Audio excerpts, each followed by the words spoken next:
I'm sorry, but I just can't do this. I'm really nervous about it. In fact, I'm actually kind of scared because I don't know what's going to happen. Every time we try to tell this story, something odd happens. And I'm beginning to believe that maybe the place could really be haunted. The story we're trying to tell is about Karl Heinrich, the evil overseer of Rock Castle, back in the late 1780s. In our story, Heinrich is killed by the Cherokee Indians in revenge for his attack on a young Indian maiden.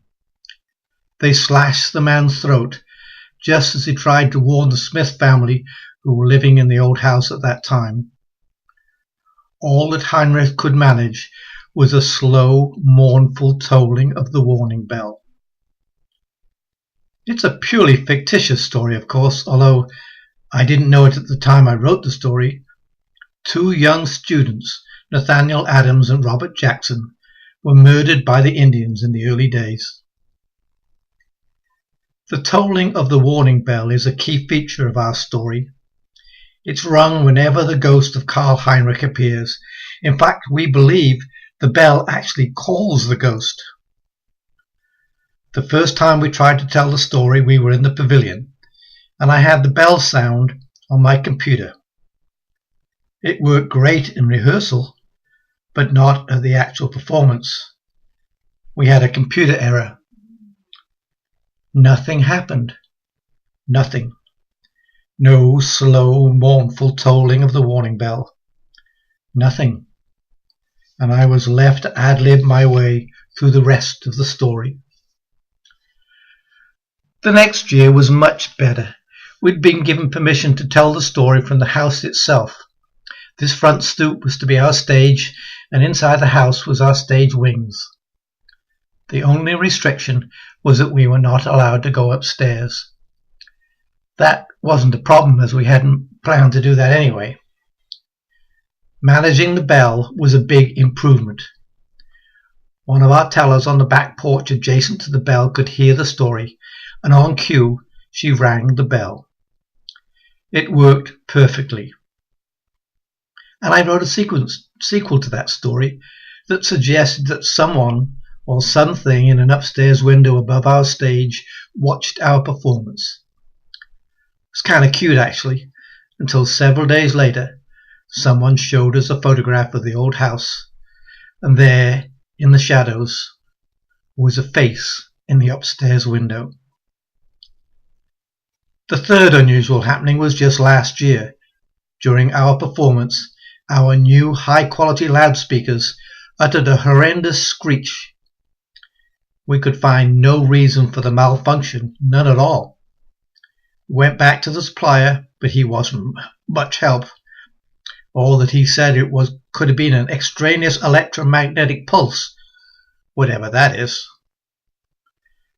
These three unusual happenings have been preying on my mind, and I just had to find out what was going on. It may have been rash, but I decided that I needed to spend the night alone at Rock Castle. Access to the Rock Castle grounds was not a problem. Even though the gates were closed and padlocked for the night, stepping over the partially collapsed split rail fence adjacent to the old family cemetery was easy. The cemetery was a burial place of many of the original Smith family, and also of the two murdered students, Nathaniel Adams and Robert Jackson. I made my way along the dry stone walls that bordered the cemetery and skirted past the pavilion on the north side. I had chosen the moonless night to minimize any possibility of my being detected. That made finding the pathway up to the house a little difficult. Finally, after tripping over some exposed tree roots, I saw the house dimly looming up ahead of me. I felt my way around to the front stoop and sat down on the step. And there I wrapped myself around with a heavy blanket that I'd brought with me to ward off the midnight and early morning chill. And I waited. I listened to the sounds of the night. There a rustling in the undergrowth, possibly a vole snuffling for worms, There the hoot of an owl, its call drifting, lingering in the darkness. And there the soft padding steps of a fox. That bowl needed to take care lest it become prey, I thought. But I heard no cries of distress. Gradually I realized that I heard nothing at all. All the nocturnal sounds had ceased, as if the acute senses of the night dwellers had detected some danger that I was as yet unaware. I did sense a chilling of the air, and I wrapped my blanket around me. But I also sensed a presence. I waited a while, more curious than afraid. This may be what I sought. "Who are you?" I asked. And I heard a strangely accented voice, more early in English than Tennessean, that told me that my tale of the overseer rang true, but that it contained many falsehoods. "It's a made-up story," I replied in my defense. And then again I repeated my question. "Who are you?" "My name is Nathaniel Adams," the voice replied. "I am, or I was." The name jogged my memory. It was one of the students killed by the Cherokee. "I know of you," I replied, "but what of your friend Robert?" "I know nothing of him," came an almost whispered response. "Nothing since that fateful day the Cherokee took our lives." "But why did they do that?" I asked. And he told me that it was in revenge.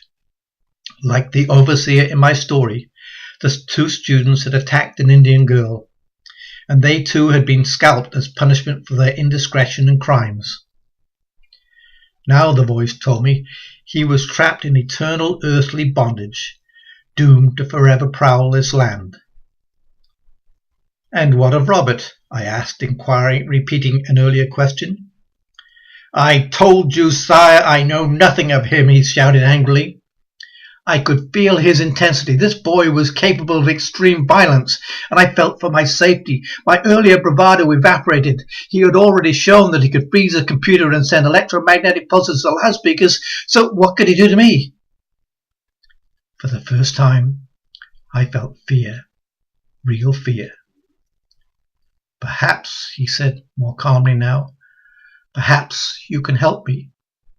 Perhaps a traveling priest can exorcise me from this purgatory." "I'm afraid I live in a skeptical age," I answered. "I may not be able to convince anyone of your story. No one is going to believe me when I tell them of your plight. I'm afraid, Nathaniel, that I'm a storyteller. I'm not known for truthfulness." As an afterthought, I added, "If you were to meet with a group of people, then they would all hear your story and they would have to believe." "Perhaps," he mumbled, "perhaps," and then was silent. The sounds of the night returned. There again the bowl, still in danger from the prowling fox, and the owl, more distant now, its call faint and fading. And there to the east, a noticeable soft glow of a beginning dawn. The night was at an end. And so we come to this meeting tonight. And I'm not really certain what to say to you, because I don't really know what's going to happen. You're here, aren't you? Yes, sire. Tell us what happened, Nathaniel. Tell us about that day. The Cherokee scalped my friend Robert and I after we attacked an Indian girl. But you're not telling us everything, are you, Nathaniel? You wrong me, sire. I have been truthful. But your story is incomplete, isn't it? Tell me about Robert. I know nothing of Robert. Answer me this then. How was he able to pass on but you still suffer eternal earthly bondage? Those decisions are not mine, sire. But you do know, don't you, Nathaniel? Tell me of Robert. Confession opens the soul. Tell me of Robert. No. Please don't make me tell. Let it all out, Nathaniel. Tell us everything. It's all my fault. Robert was innocent. He did not deserve to die. I, and I alone, attacked the maiden. Robert was trying to pull me off when the Indian braves fell upon us. Through the pain I tried to tell them to leave him alone, but I could not utter the words. I watched them cut my friend's throat, even as they cut mine. I watched them scalp him, even as I was being scalped. Then I was alone. Alone in some vague emptiness. I have been alone these 200 years since. Alone, alone.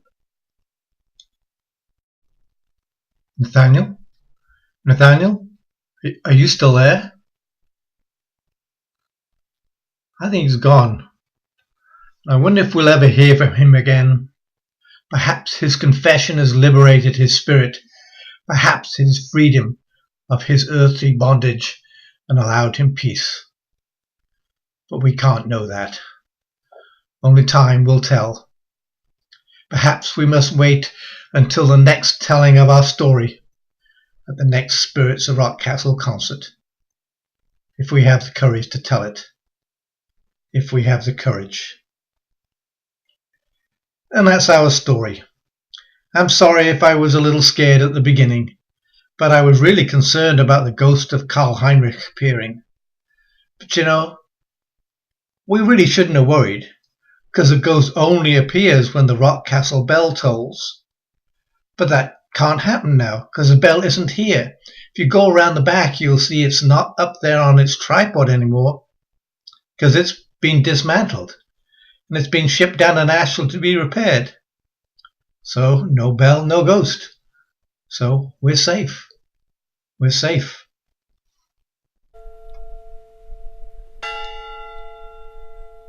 Oh no!